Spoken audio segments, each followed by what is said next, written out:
अरे एक साहब कहते हैं मस्जिद में घुस के मारूंगा, क्यों मारोगे भाई, क्या गलती है? मैं कुरान शरीफ नहीं पढ़ने दूंगा, मैं लाउड स्पीकर बंद कर दूंगा। अध्यक्ष महोदय, ये देश हिंदू और मुसलमानों के प्रेम का देश है, आपस में मिलकर रहने वाला देश है, हमारी संस्कृति है एक दूसरे के साथ प्यार मोहब्बत। अध्यक्ष महोदय, जब दिवाली और होली आए तो मुसलमान जाकर उनको मुबारकबाद दे, जब ईद और बकरीद आए तो हिंदू भाई जाकर मुबारकबाद दे। ये देश में होना चाहिए। अध्यक्ष महोदय, मंत्री महोदय बोला, अध्यक्ष महोदय हरकत है, अध्यक्ष महोदय अध्यक्ष महोदय बोला, अब्बू आझमी जी जे बोलतायत त्यांना जास्त भाईचारा विचारा ह्या गोष्टी बोलतायत, त्याच्यात काय नाहीये, आम्हाला त्यांचं भाषण ऐकायचंय, कारण आता आम्ही मंत्री झालोय, आता आम्ही ऐकणार। एक मिनट अध्यक्ष, ये मोहन भागवत साहब को मानते हैं कि नहीं मानते हैं?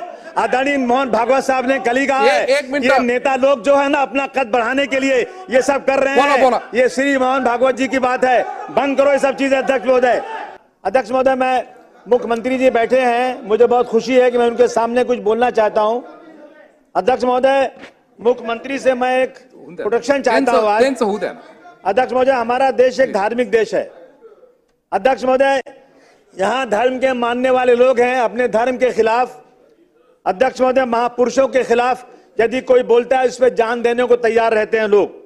अध्यक्ष महोदय, अगर भीमराव अंबेडकर साहब, जिनको लोग भगवान मानते हैं, कई जगह उनको पूजते हैं, अध्यक्ष महोदय, अगर उनके खिलाफ कोई बात होती है तो लोग सड़क पर उतरते हैं, लोग सड़कों पर उतरते हैं, लोग मारे जाते हैं, कई लोग जेल में जाते हैं, कई लोगों की मौत हो जाती है। अध्यक्ष महोदय, अभी परभनी का वाकया सबके सामने है। अध्यक्ष महोदय, अध्यक्ष महोदय, शायद 2021 में जेम्स लेन ने एक किताब लिखा था किसी के खिलाफ अपमानित, मैं कुछ ज्यादा बात करना नहीं चाहता हूं, लेकिन अध्यक्ष महोदय, जब जेम्स लेन की किताब आई तो लोगों को बहुत क्रोध आया, लोगों ने जाकर पुणे में उस लाइब्रेरी को जला दिया, क्योंकि ये अपमान हम किसी महापुरुषों का बर्दाश्त नहीं कर सकते। अध्यक्ष महोदय, उस वक्त आर पाटिल साहब ने कहा था जेम्स लेन को अमेरिका से लाएंगे, केस चलाएंगे, लेकिन आज तक तो उनको लाया नहीं, कोई केस हुआ नहीं, अभी तक कुछ किया नहीं गया। अध्यक्ष महोदय, इस तरह त्रिपुरा में एक मस्जिद पे हमला हुआ, कुरान शरीफ जलाया गया, हुजूर सल्लल्लाहु अलैहि वसल्लम के खिलाफ, नामुसे रिसालत के खिलाफ हुआ। तो अध्यक्ष महोदय, मालेगांव में, नांदेड़ में, अमरावती में लोग सड़क पर उतरे। अध्यक्ष महोदय, उसमें मालेगांव में 70 लोग 1 साल तक जेल में रहे, अगर नांदेड़ में लोग जेल में रहे। अध्यक्ष महोदय, मेरा कहना है कि अगर हमें लॉ एंड ऑर्डर को दुरुस्त करना है तो मुख्यमंत्री जी, मैं आपसे निवेदन करता हूं, हाथ जोड़ के आपसे निवेदन करना चाहता हूं, 50% आपका लॉ एंड ऑर्डर नहीं दुरुस्त है तो आप बोल देना मुझे।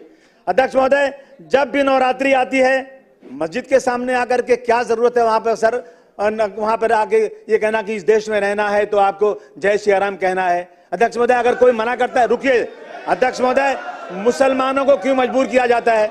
अध्यक्ष महोदय, गुंबद पर चढ़ करके वहां पर गेरुआ झंडा लगा दिया जाता है। अध्यक्ष महोदय, जिससे झगड़ा होता है, लड़ाई बढ़ती है। अध्यक्ष महोदय, अगर इस तरह की चीजें देश में चलेंगी तो लॉ एंड ऑर्डर कैसे दुरुस्त होगा? मैं अध्यक्ष महोदय, विशालगढ़ में मस्जिद के ऊपर चढ़कर गुंबद पे हथौड़ा मारा गया, सबने अपनी आंखों से देखा।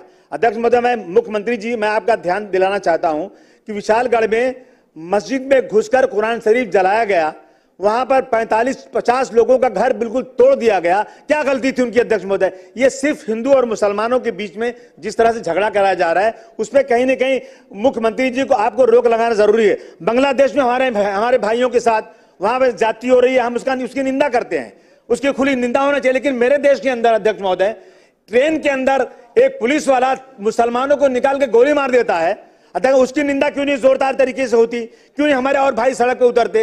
अध्यक्ष महोदय, एक टीचर एक बच्चे को खड़ा करती है और दूसरे बच्चों से कहती इसको मारो, क्यों मारो? कि ये मुसलमान है, बच्चा रोता है। अध्यक्ष महोदय, मैं आपसे आज एक आपसे गुजारिश करना चाहता हूं अध्यक्ष महोदय, अभी यहाँ पर बुल्डाना में धाड़ जगह पे टीपू सुल्तान की जयंती परमिशन के साथ मनाई गई, परमिशन मिला, और उसके बाद किसी ने पटाखा फोड़ा।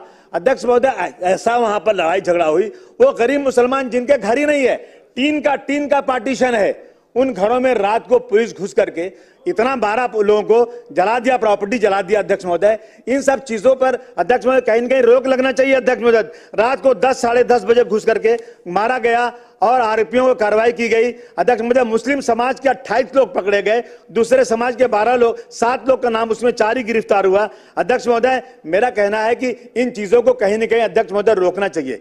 अगर आपको वाकई इस महाराष्ट्र के अंदर लॉ एंड ऑर्डर दुरुस्त करना है, आप देख लीजिए इन वजह से कितने झगड़े बढ़ते रहते हैं। आप एक बार एक कानून बना दीजिए, किसी ने किसी महापुरुष के खिलाफ बोला, किसी ने पैगंबर इस्लाम के खिलाफ बोला, किसी ने मंदिर मस्जिद का झगड़ा शुरू किया, किसी ने यह कहा कि इस देश में 20 लाख मुसलमानों को मार देना चाहिए। अध्यक्ष महोदय, मैं हाथ जोड़ के आपसे निवेदन करना चाहता हूं, मैं मुख्यमंत्री जी का ध्यान इधर चाहता हूं कि आप एक कानून बना दीजिए अध्यक्ष महोदय कि अगर किसी ने धर्म के खिलाफ या ऐसे महापुरुषों के खिलाफ बोला तो कम से कम ऐसा कानून बने कि उसकी जमानत ना होने पाए और कम से कम 2-4 साल जेल में रहे और 10 साल की सजा उसको होना चाहिए। अध्यक्ष महोदय, हिंदू मुसलमानों को आपस में भाईचारगी करना बहुत जरूरी है अध्यक्ष महोदय, इसलिए मैं आपसे गुजारिश करने आज आया हूं। अध्यक्ष महोदय, महल झोपड़ी सबका मुकद्दर फूट जाएगा अगर ये साथ हम हिंदू और मुस्लिमों का छूट जाएगा। दुआ कीजिए कि हमें प्यार के रिश्ते रहे कायम। अगर ये रिश्ते टूट जाएंगे मुख्यमंत्री जी, भारत टूट जाएगा। मेरा आपसे निवेदन है, आप आज एक वादा कर दीजिए कि आप एक ऐसा लॉ बनाएंगे, ऐसा कानून बनाएंगे जो धर्म के खिलाफ लड़ाई करने वालों को बहुत सख्त सजा मिलेगी। मैं आपको यकीन दिलाता हूं महाराष्ट्र का 50% ला दुरुस्त हो जाएगा। ये गुंडागर्दी खत्म होना चाहिए।